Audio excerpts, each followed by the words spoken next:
control initialized. Hello there, comrades and cannon fodder. It's Dvoid here with a 1v1 multiplayer game for you.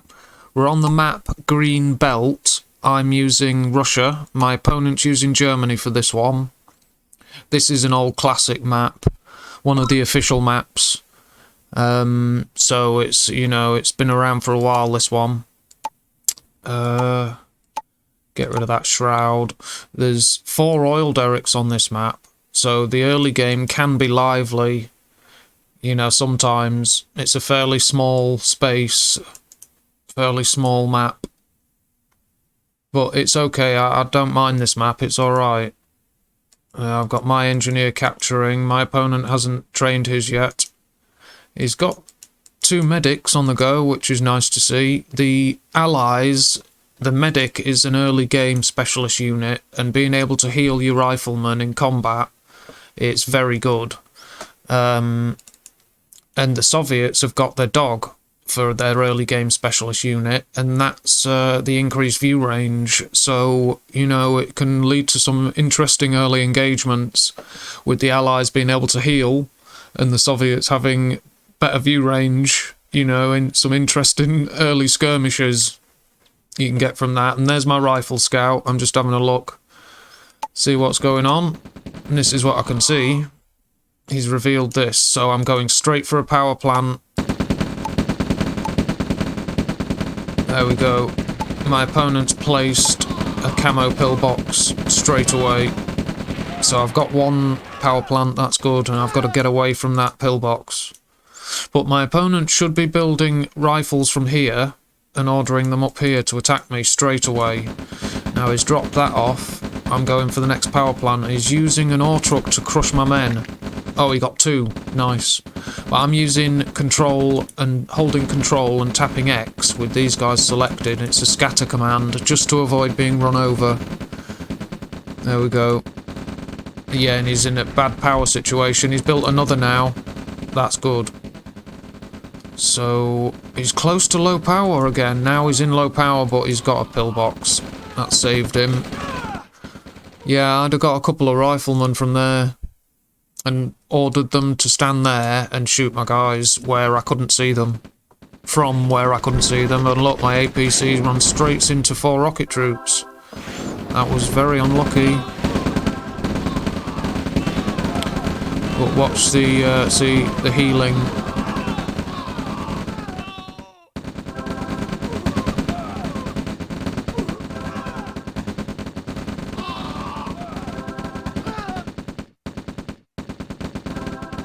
Yeah, he kept him alive there, that was nice. Yeah, the medics, when you have a certain amount, they can be really good. Yeah, I've seen large groups of 5s and another group of 5 and another group of 5 doing a lot of healing in engagements before. Medics, when you get groups of them, can be very interesting to see how rapidly they heal groups of infantry.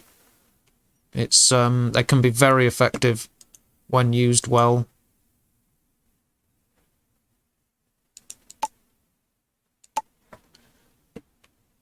Early army value, I'm behind by about 1,000 at this point, because I've just lost my vehicle, and I've been building an MCV, and that means my war factory hasn't been building vehicles, tanks, for a good while from an MCV, and now I'm building a heavy tank. It'll take 28 seconds. That's a long time for me not to have a vehicle. It's a vulnerability. So that's why I like to save my APC, because you need a vehicle for screening and scouting, and it also has a lot of uses later in game, so I don't want to lose the APC, but to be without a vehicle for that length of time is a vulnerability for this build. So you want to keep your APC alive, or build 2, whatever, or build a tank before your second MCV, you know, whatever you want to do to avoid that vulnerability. I took the chance and went defensive, but I always try and keep that APC alive, just to avoid that total vehicle vulnerability, total lack of vehicles. But I've got a few rifle scouts, look, tracking their expansion. He's taken one of the oil derricks up there.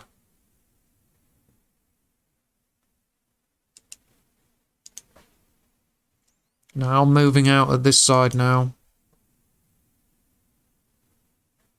Let's check army value. 12 to 8.5. 12.5. So I've gone way ahead now by a few grand.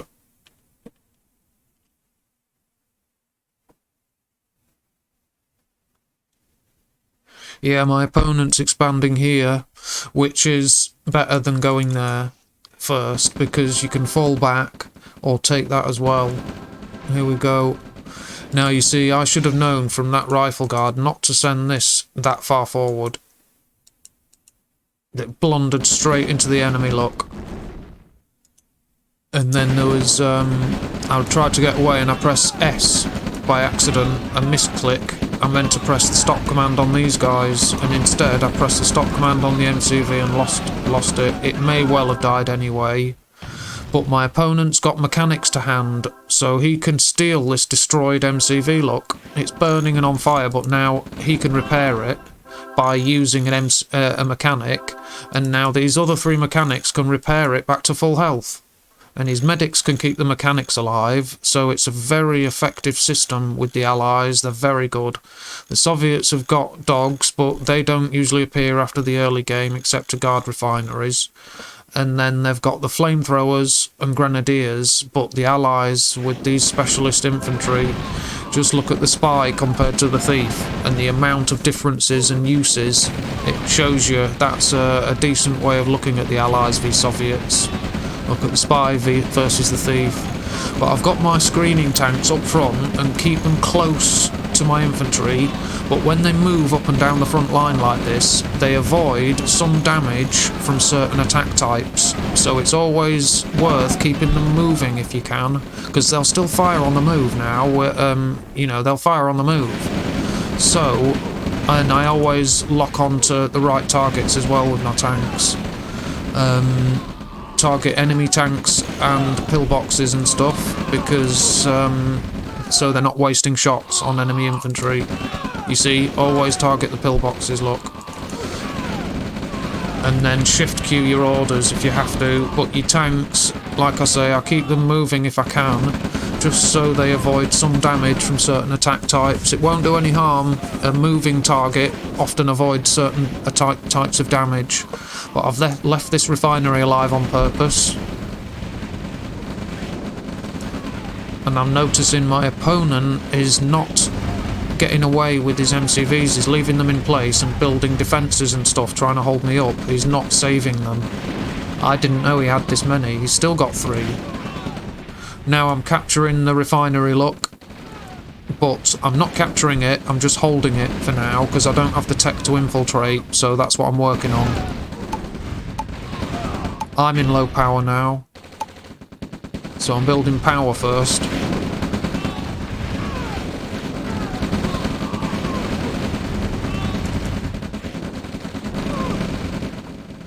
Yeah, I need to keep resetting that capture bar, look. There you go. That's where half my attention is. These guys are probably just attack moving to keep the enemy busy. But I've got 30 seconds, I've got a radar dome. But I'm attacking here, and it looks obviously the enemy, but I haven't got loads of units to fight me, but I've noticed this, so I know he's got assets down here. And for all I know, he might be organising a defence. So, and I'm seeing things like this. He's got the oil derrick still. So, that's why I'm holding on to this. I'm not actually letting up yet. I'm not getting lazy and thinking, I've won the game, he's not sending units at me, I've won. Because I've got this, that's a sign, he may be rallying units there. And I'm holding on to his refinery, just in case. There's a helicopter, look, and he's ordering it over my men, so it crashes on top when they die. There you go. Normally I don't do that, but in this case, if he'd have tried to reload his helicopter, I would have destroyed it. So he was in this case, he was right to actually drop it on me. But because I've seen that, I'm not letting up. I'm not going to get lazy. There you go. Look, I've got my infiltrations. Yeah, it stripped him down to now, and he had a few grand. So I'm just holding him in capture mode, reset that capture bar, keep infiltrating to keep his money down, just to make sure, and then finish it off.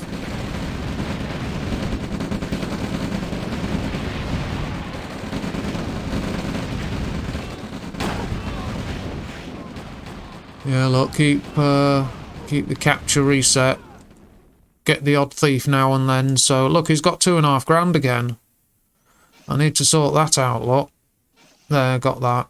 I'm at 17 grand now because I've taken all the cash.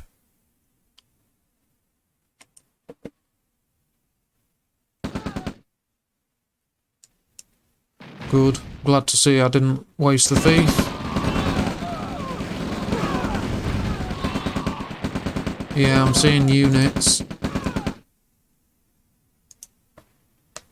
So that's it. Like I say, I don't get lazy and sloppy and think it's over and stop playing. I'll finish the game. I've got enough respect for my opponents to finish the game.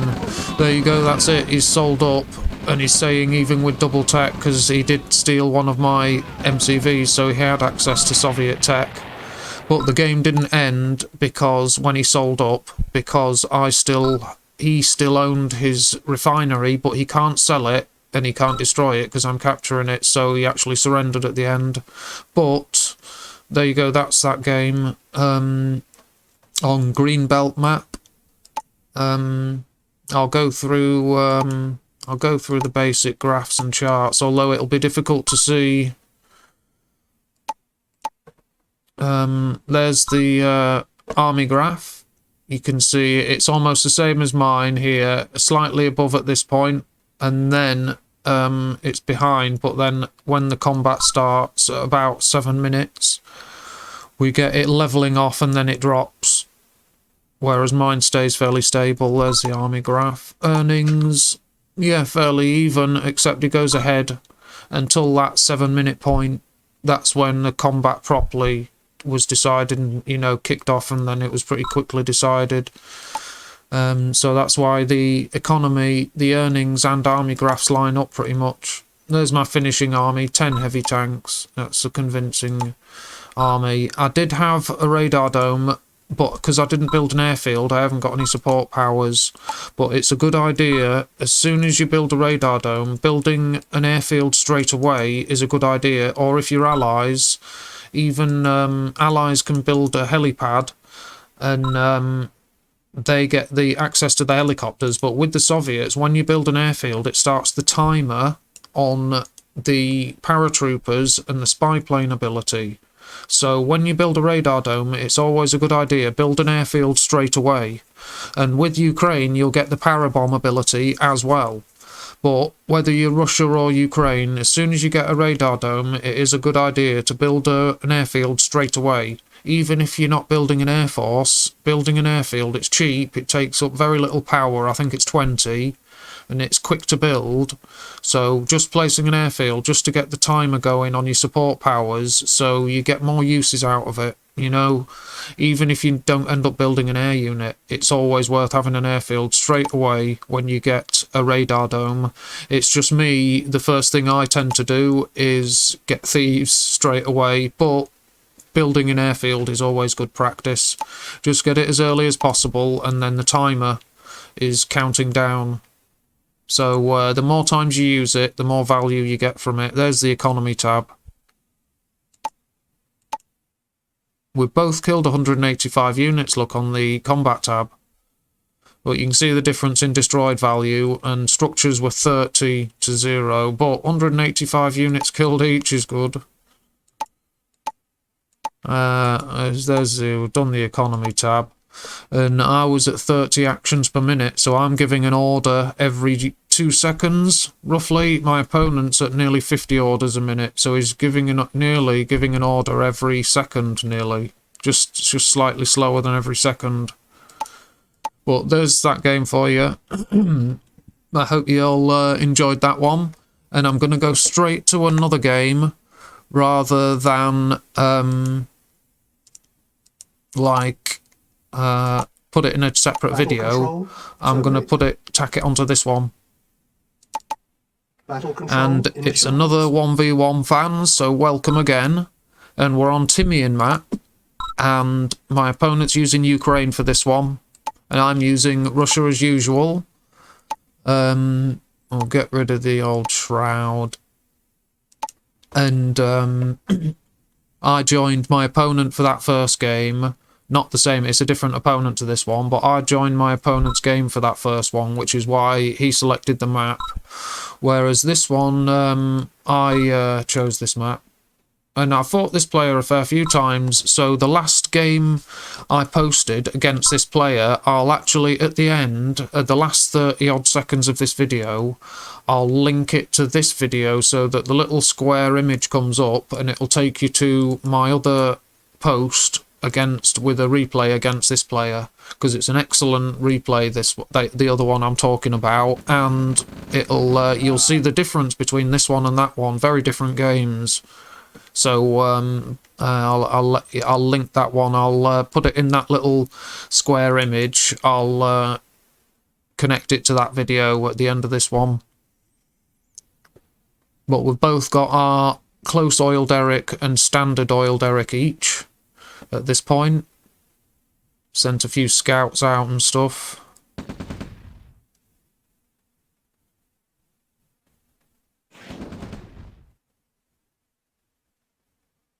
My opponent was clearing out a few barrels ahead of himself by the looks of it.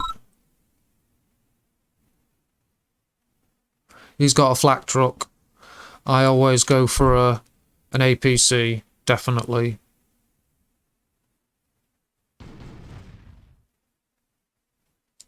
Because the APC, it's got better armour, so it screens your infantry during early engagements.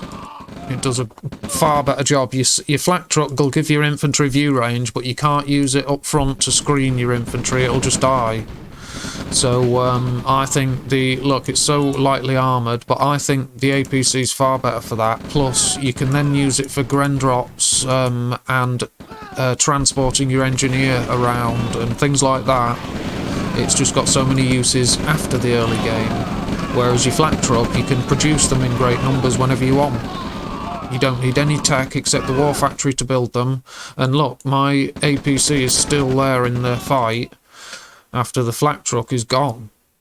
So it's just, the APC is the better choice, I think. Although a lot of players do choose the flak truck early, and it is a good unit. It just takes more handling. You know, it's probably the choice for a more skilled player, to be fair. It's easier to do it with the APC. To make the flak truck work, it's harder. So yeah, you know, it's probably a more skillful player's choice. Or one flak truck and one APC is a good idea. Like the Allies have one Ranger, one light tank. That's a good idea. Because the Ranger's the view range and speed and transport for one engineer, and the light tank has got armour to screen you from riflemen. So one of each is often a good idea, and it works the same for the Soviets. A flak truck and APC are useful in combination for the early game. The APC is one of the best crushing units in the game for crushing infantry. Definitely one of the best. The phase transport, obviously because it's invisible, it's a very good unit for crushing infantry. But the APC is available as soon as you build a war factory, and it's cheaper. So I think it's probably the best crushing unit in the game with everything considered. Its speed, its armour, its availability, cost, everything it can do, as well as its other uses considered. It's just, it's definitely one of the best units in the game. Definitely. It just can't match tanks for frontline engagements. You can't use APC. You could use APCs instead of tanks for screening, but they're far less effective at it. Far less effective. You know, medium tanks or heavy tanks really do wipe out APCs in head-on engagements. If you try using them for screening, you're better off using a group of APCs for to let the enemy commit into an engagement, and then use 5 or 6 APCs to run through the enemy line and crush as many as you can while they're engaged, and just have a couple of less tanks for that small group of APCs with the first one saved with them. say, go for an engagement as usual, and then send a few APCs to run over the enemy while you're at it. Draw some of their fire. Especially with an Iron Curtain, they'd just go squish. 5 of them would squish through loads of infantry. That would be really nice. So you could get the enemy to engage and commit against your normal forces, your tanks and infantry, and then your Iron Curtain is used on a small group of 5 APCs to one side that they're not expecting. So once they're committed, your Iron Curtain APCs could run through them. Like here, it could just squish, squish, squish, squish, even one. So I might try that sometime. I'll try and get it on video for you. But I've sent this APC with a Grenadier complement. And there's an engagement here. I'm trying to... Yeah, the enemy pushed a bit. So I've held them off. Here we go for a Gren drop.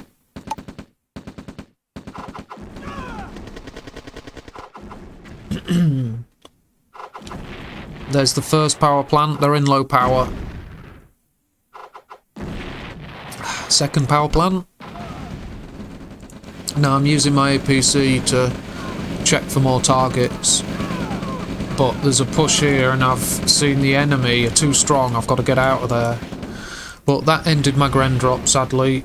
I messed it up. I could have taken out the service depot. But here, I'll get the enemy into a lovely death trap look. Flamethrowers, concave formation, base defences. I'm building around them, look. That was a lovely death trap.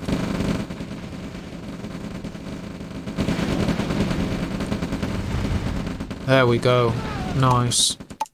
Army value now is 20 grand to 6. That's turned it. And he had the advantage at the start of that. I just had to leg it.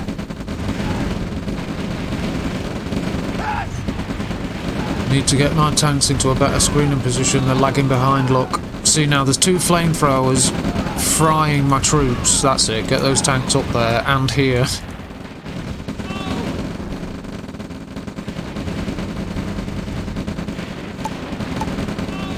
He's not in low power at the moment. Got his MCV fleeing.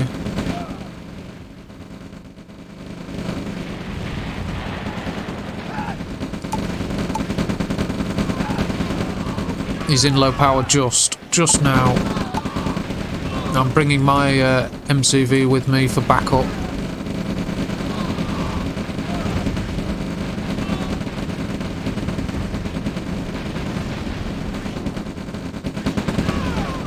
In this situation, you need to be placing barracks and base defences quickly ahead of your MCV and also ahead of your units if you can. Just keep placing barracks, power plants, flame towers or Tesla towers, anything. Just keep doing it. In that, I wasn't doing that quick enough. I'd won the game and finished it and the attack here as well, but normally, like I say, you need to be building ready to place barracks and base defences rapidly ahead of your MCV in that situation.